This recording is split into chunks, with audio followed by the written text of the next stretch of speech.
আসসালামু আলাইকুম রহমতুল্লাহ। অনেকদিন যাবত আমি ভিডিও দিতেছি না, কারণ মন মানসিকতা অনেক খারাপ। তার কারণ হইতাছে আজ থেকে 4-5 দিন আগে আমার একটা গরু মারা গেছে। যদি অসুখে গরুটা মারা যাইতো তাহলে মনের বুঝ দিতে পারতাম। এমন ভাবে গরুটা মারা গেছে যা আমি কোনোদিনও কল্পনা করতে পারিনি। আমি একটু দেখাই। আটকা আমার 4টা ফিজিয়ান গরু ছিল, আর একটা এই সাদা গরুটা ছিল। 4টা ফিজিয়ান গরু থেকে এইখানের যে গরুটা, এই গরুটা মারা যায়। আপনার এই বিষ দিয়ে মারছে আমার গরুটার। আমি কিভাবে বিষ দিয়ে মারছে আমি বলি বা প্রমাণ আমি দেখাই দেবো। রাতে আমি সব সময় প্রায় 12টা 11টা করে 11টা বাজে আমি গরু থেকে বাইর হই, কারণ গোবরে শুইলে গরুটা আরামে নাও শুইতে পারে বা একটু ওরা বড়া লাগতে পারে। এই জন্য আমি সবসময় গরু ঘর পরিষ্কার রাখি। যখন আমি 12টা 12:30 করে আমি গরু থেকে বাইর হই রাতের, বা দেখি যে গরুটা সুস্থ আছিল। সকালবেলা ফজরের আজানের আগে আমার মা সবসময় ফজরের আজানের আগে গরু ঘরটা দরজা টরজা খুলে দেয়। দেখে গরুগুলার একটু গোবর টোবর থাকলে এটাও পরিষ্কার করে দেয় বা পিছনে টাইনে নিয়ে রাখে মায়। আপনার মায়ের গরুটা আম্মায় দরজা খুলে দেখে যে গরুটার মুখে দিয়ে প্রচুর পরিমাণে রক্ত বেরিতেছে, মানে লালা লগে রক্ত বেরিতেছে। হঠাৎ করে রাতে গরু ভালো ছিল, মানে সব খড়টা সব খাইছে। আইসা দিয়ে খড় একবার পরিষ্কার।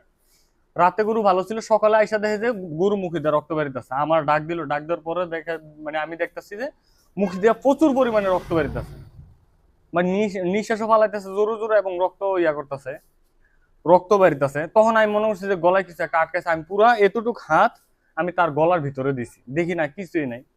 তো আমি যতটুকু মানে তাপমাত্রা যতটুকু চিকিৎসা দিলাম, দেওয়ার পর পর দেখতেছি না গরুটা বাঁচবো না।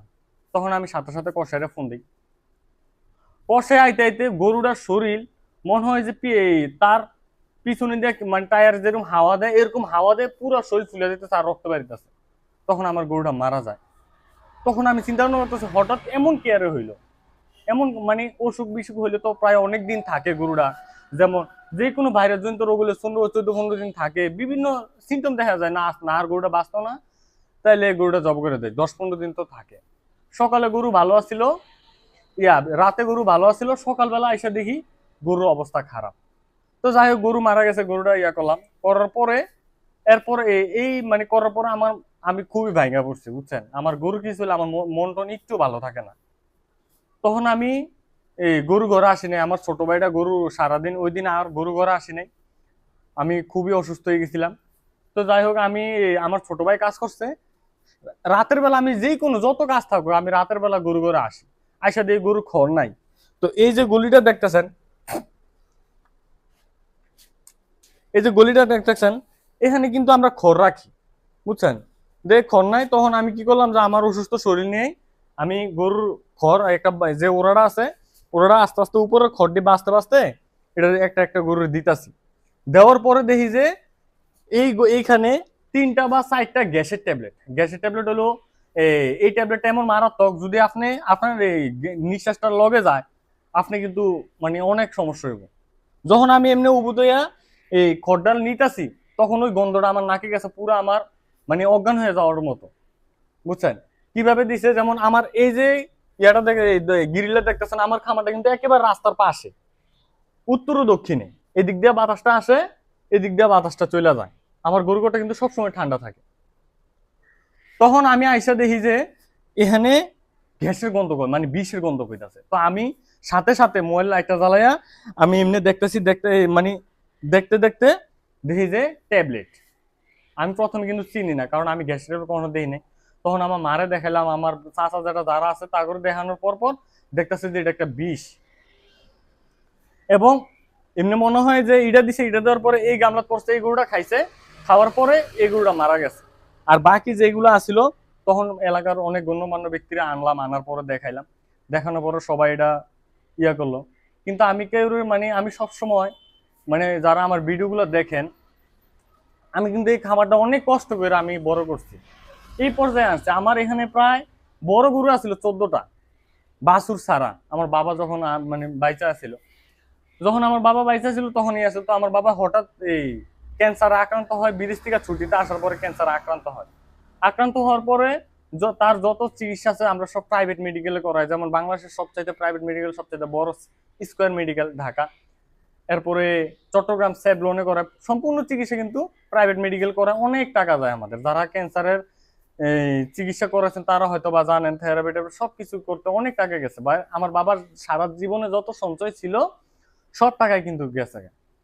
তখন আমার বাবা মারা যায়। মারা যাওয়ার পরে আপনার আমি প্রবাসী মন্ত্রণালয় থেকে, যেহেতু আমার বাবা প্রবাসী ছিল ছুটিতে এসে, প্রবাসী মন্ত্রণালয় থেকে আমি 3 লাখ টাকা পাই। এবং আমার বাবা মারা যাওয়ার পর আমার অনেক টাকা ঋণ ছিল, প্রায় 7-8 লাখ টাকা ঋণ ছিল।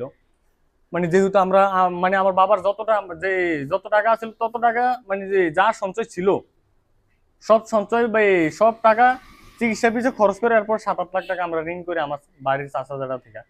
তো ওই টাকাগুলো আমি এমন এক পর্যায়ে আমার বাবা মারা গেছে, মানে আমার কোনো টাকা পয়সাই ছিল না। এবং আমি হইলাম সবচাইতে বড় ছেলে আমার ঘরের। আমরা 3 ভাই, আমার মা এবং আমার ওয়াইফ এবং আমার মেয়ে ছোট। আমার মেয়ে তখন ছিল না। তখন আমার পরিবার নিয়ে আমি অনেক অভাবে অনেক কাটছে। একটা মানুষ যখন ছোট থেকে অভাব দেখে তখন কিন্তু তার অভ্যাস হয়ে যায় অভাবটা দেখতে দেখতে। কিন্তু আমি জন্মের পরে আমি অভাব দেখিনি, কারণ আমার বাবা ভালো একটা স্যালারি পাইতো। যেমন মাস শেষেও আমার বাবা কমপক্ষে হলে 1 লাখ টাকার উপরে বাড়াইতো আমার বাড়ির, মানে আমাদের কাছে। কারণ আমার বাবা আপনার এই গার্মেন্টস এর সুপারভাইজার ইনচার্জ ছিল, ফ্লোর ইনচার্জ ছিল।